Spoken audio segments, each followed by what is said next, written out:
যারা গ্রাফিক্স ডিজাইনে একেবারেই নতুন তাদের জন্য আজকের ভিডিওটি অনেক স্পেশাল হতে যাচ্ছে। আজকের ভিডিওতে আপনাদের ইলাস্ট্রেটরের 5টি গোপন টিপস অ্যান্ড ট্রিক্স দেখাবো এবং যেগুলি জানা আপনার অত্যন্ত জরুরি এবং এই যেগুলি না জানলে আপনার জন্য কাজ করা সো টাফ।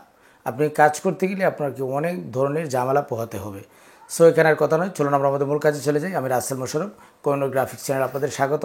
কাজে যাওয়ার আগে ছোট্ট একটি অনুরোধ, যদি আপনি আমার চ্যানেলে নতুন হয়ে থাকেন তো প্লিজ একটু কষ্ট করে নিচ থেকে আমাদের চ্যানেলটি সাবস্ক্রাইব করে নিন এবং পাশে থাকা বেল আইকনটি অন করে দিন। তো চলুন শুরু করা যাক।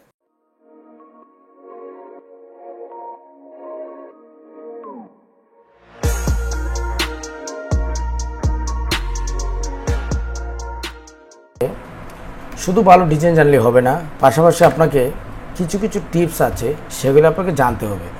যদি আপনি সেগুলি না জানেন তাহলে আপনার জন্য সুন্দর সুন্দর ডিজাইন করা আপনার জন্য পসিবল হবে না। আমার উইন্ডোতে একটি ছবি দেখতে পাচ্ছেন। এখন আমি চাচ্ছি যে এখানে ওই যে কালার কোড, আমরা কিছু কালার কোড তৈরি করব। হ্যাঁ, তো কালার কোড যদি আমরা তৈরি করতে যাই, আমরা সাধারণত এভাবে রেক্টেঙ্গেল দিয়ে কন্ট্রোল ডি দিয়ে আমরা এভাবে কিছু তৈরি করে, ঠিক আছে, আমরা ধরেন এভাবে তৈরি করলাম। তারপর এখান থেকে আই ড্রপার দিয়ে আমরা এভাবে কিছু কালার আমরা নিব। আমরা যেটা যদি না জানি তাহলে কিন্তু আমরা এটাই করি। তো এইভাবে যদি আপনি নিতে যান তাহলে এখানে সিলেক্ট করা, আবার আই ড্রপারে সিলেক্ট করা, আবার এভাবে কিন্তু অনেক কঠিন একটি বিষয় এবং রিয়েলভাবে কিন্তু কালারটা আপনি করতে পারছেন না। এখন আমি যদি চাই যে আমি খুব সহজে এটা দিয়ে আমি চোয়াচ কালার, ওইটা দিয়ে আমরা কালার কোড তৈরি করব, সেক্ষেত্রে কিন্তু আমরা খুব সহজে ভেরি সিম্পল একটি বিষয় আপনি করতে পারবেন। কীভাবে করবেন আমি দেখাই। অল্ট শিফট ধরে টান দিয়ে আমরা একটু কপি করে নিয়ে আসলাম নিচের দিকে। তারপর ম্যাজিকের মতো আপনি অবজেক্ট মেনুতে যাবেন।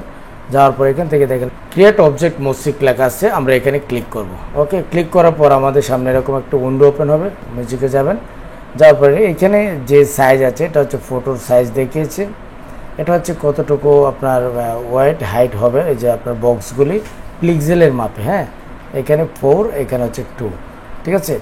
দেওয়ার পর এটা আপনার যদি অফ থাকে তাহলে এটা আপনার এনেবল করে দেবেন। দেওয়ার পর আপনার এখান থেকে ওকে দিয়ে দেবেন। ওকে দিয়ে দেওয়ার পর দেখেন একদম ম্যাজিকের মতো আপনার যে ছবিগুলি ছিল, মানে ছবির যে কালার ছিল সেই কালারের সঙ্গে মিল রেখে কিন্তু এখানে কালার কোড কিন্তু হয়ে গেছে। এখন আপনি চাইলে যে কোনো লেখা আপনি যদি লিখতে যান সেই ক্ষেত্রে আপনি এখান থেকে জাস্ট আই ড্রপার সিলেক্ট করে কিন্তু আপনি ওই কালার দিয়ে আপনি কাজ করতে পারছেন। ওকে, তো এটা হচ্ছে একটি বিষয়। আরেকটি বিষয় হলো আমার ডিজাইনগুলি দেখতে পাচ্ছেন। আমরা যখন অনেক সময় আমরা কাজ করতে করতে আসলে আমার ডিজাইনটি কিন্তু এরকম ছিল না। দেখেন লেখা কেমন ফেটে ফেটে গেছে, ছবির রেজুলেশন নষ্ট হয়ে গেছে। আচ্ছা বলুন তো এখন এটা আপনি কীভাবে ঠিক করবেন? আপনি একটি ডিজাইন করছেন, একটি কমান্ড দিতে গিয়ে আপনার এরকম হয়ে গেছে, আবার আপনার ম্যাজিকের মতো আবার ঠিক হয়ে গেল, কিন্তু এটা কীভাবে সম্ভব? তো এটা আমরা যখন কাজ করি তখন আমাদের কিন্তু এরকম ভুলভ্রান্তি কিন্তু আমাদের হয়। তো এটা কীভাবে হয় আমি একটু দেখাই। ম্যানুয়ালি যদি দেখাতে চাই তাহলে আপনার ভিউ মেনুতে যেতে হবে। এখানে দেখেন লেখা রয়েছে পিক্সেল প্রিভিউ, ঠিক আছে, এটাকে আউট করতে হবে। আমরা এখান থেকে কন্ট্রোল অল্ট ধরে ওয়াই দিলেই আপনার ম্যাজিকের মতো এটা ঠিক হয়ে যাবে, অথবা ভিউ মেনুতে গিয়ে এখান থেকে আপনার পিক্সেল প্রিভিউটা উঠিয়ে দিলেই আবার ঠিক হয়ে যাবে।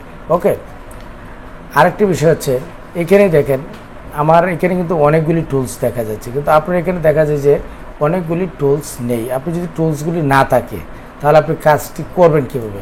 সাধারণত যেটা হয় আপনাদের এখান থেকে বেসিক দেওয়া থাকে। দেখেন বেসিক দেওয়া থাকলে এখানে কিন্তু টুলস কিন্তু একদম কম, তাই না?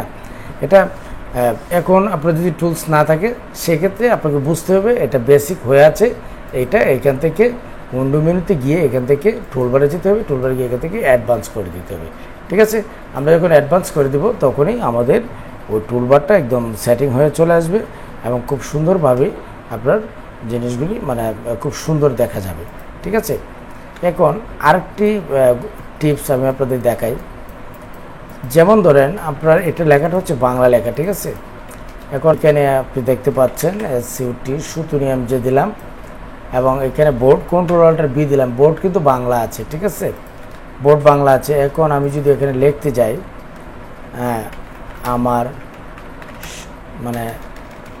আমার সোনার বাংলা, দেখেন এটা কিন্তু আমার সোনার বাংলা কি হয়েছে? হয় নাই।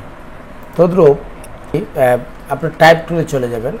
ওকে, আপনি ক্যারেক্টারটা নিয়ে আসবেন। আসার পরে এখানে দেখেন ডাবল টিতে একটু বোল্ড হয়ে আছে। আপনি যখন এখানে ক্লিক করবেন তখন এটা ঠিক হয়ে যাবে। এটার সুবিধাটা হচ্ছে এটাই, আর অন্য কোনো সুবিধা নেই। আপনি যখন ইংলিশ টাইপ করতে যাবেন তখন কন্ট্রোলটার বি, এখানে হচ্ছে এরিয়াল, এখানে হচ্ছে এরিয়াল দিলেন। এরিয়াল দেওয়ার পর এখানে যদি সব লেখা ক্যাপিটাল দিতে চান সেক্ষেত্রে আপনি এখানে ক্লিক করতে পারেন।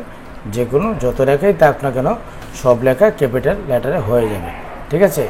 আবার এটার এই যে সুবিধাটা হচ্ছে এই যে দেখেন এখানে যদি এরকম হয়ে থাকে সব লেখা আপনার বড় রাখবেন এবং প্রথম লেখাটা বড় রাখবেন, পরেরগুলি ছোটো রাখবেন, সেক্ষেত্রে এখানে ক্লিক করলে হয়ে যাবে। কিন্তু এটা আপনি যখন পরবর্তীতে টাইপ করবেন তখন আপনি এটা দেখবেন যে কোনটাতে কী আছে এটা আপনি বুঝে তারপর এটা এইখানে টিক মার্কটা উঠিয়ে দিলেই কিন্তু আপনার হয়ে যাবে।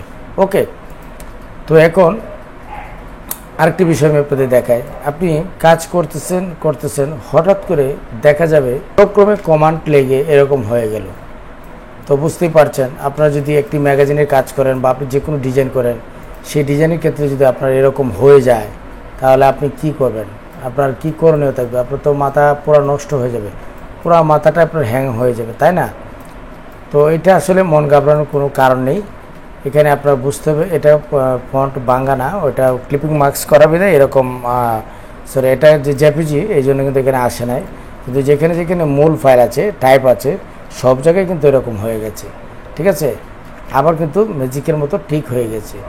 এটা কন্ট্রোল অল্টার চাপ দিয়ে প্রেস করে যখন আই প্রেস করবেন তখন কিন্তু এরকম হয়ে যাবে।